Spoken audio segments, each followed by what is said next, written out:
Now, while the leaders of the US and China have hashed out their differences in the search for common ground, the Chinese public has been digesting its first up-close encounter with this US president.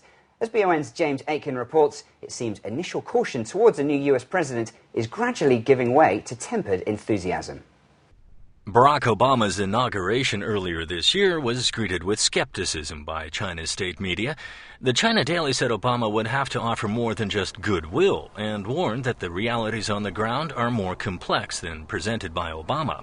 10 months on, and there's a very different tone coming from the same paper. China Daily columnist Hong Liang said Obama's visit has made young people feel as indignant as I am about authoritarian excesses.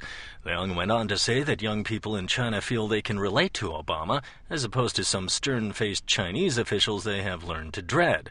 The Chinese media has largely avoided fawning over the U.S. president on this trip, in contrast to the rock star-like reception Obama received in Europe. But there is no denying that the Obama personality factor is playing a large part in his attempts to win over the Chinese leadership, the public, and the media. Barack Obama is about the only topic you'll see and hear on Chinese television and radio interview programs and in online chat forums. Newspapers and magazines continue to give the U.S. president front-page treatment.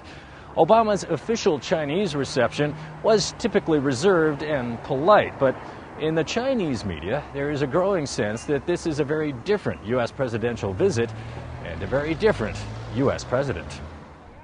Chinese media expert Liu Xiaoying is among many observers who are watching how the tone of this presidential visit is influencing the tune that the media is singing. This time, the media has a full coverage of Obama's visit. The most interesting part is that they've paid some attention to his personal issues. For example, how he got the Nobel Prize, and his hometown is Chicago, which is a friendship city of Shanghai. This kind of attention paid to him shows that the relationship between the countries has been to a deeper and softer level. But while papers like the Venerable People's Daily are calling Obama's visit yet another milestone in the history of Sino-U.S. relations, there is still plenty of history between the two countries. David Diebold has watched that relationship evolve over many years and over many thorny issues.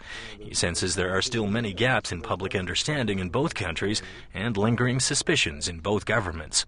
Obama and Hu are going to have to learn to forge a new kind of a relationship that hasn't been here before, and so I think that's always makes everybody a little cautious. But I think it's going to happen because it has to happen. Some Chinese observers continue to maintain that the priority for America's Asian diplomacy policy is to contain China as opposed to engaging it. The Xinhua Daily Telegraph notes that although Obama's stay in Japan lasted only 24 hours, his first stop in Asia was Japan, an inference that Japan remains America's top priority. The Global Times, meanwhile, observes that compared to the Chinese people's clear image about the U.S., American opinions about China are various, complex, and vague, a result of the vigilance of senior U.S. officials and a deep divergence in values between the U.S. and China. Despite the skepticism, Professor Liu sees signs of progress in this new effort at engagement. President Bush visited China 5 times. And this is the very first time for Obama to visit. So people are very curious about what he may bring to China. So far, we've found him keeping most of Bush's China policy. Media shows satisfaction toward his performance on this. But improving Sino-U.S. ties and assuaging that well-entrenched mutual mistrust remains very much an uphill struggle, as Obama's heavily restricted town hall meeting in Shanghai clearly showed. Still, if the White House was hoping to get regular Chinese to become more engaged, the goal seems to have been achieved. Internet sites and blogs are buzzing with speculation and questions about Obama's visit, and many media outlets are giving the event major coverage. Making a bigger impression with China's state media could remain another challenge, however. The Monday evening Maine national TV news didn't mention the Obama visit until 20 minutes into the newscast. James Aitken, BON.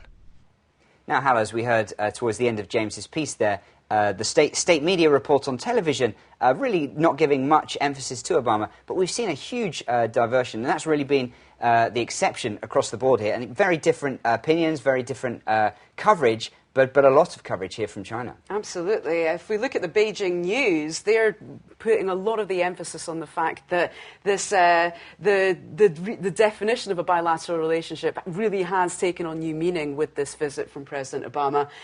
They've said ever since Obama took office, Chinese-US relations have become more equal than before. So very interesting view that paper's taking. Yeah, quote here from the World News Journal. They quote a researcher from the China Institute of Contemporary International Relations saying that Obama is a realistic person, this person says, and will continue to express the US state's goodwill towards China amidst the financial crisis. Obviously, with the amount of Treasury bonds that China holds, it's very important that the US maintains that good relation. Yeah, also some very positive coverage from the People's Daily, the People's Daily Overseas edition. They're focusing a lot on the fact that Obama visited the group of students first in Shanghai.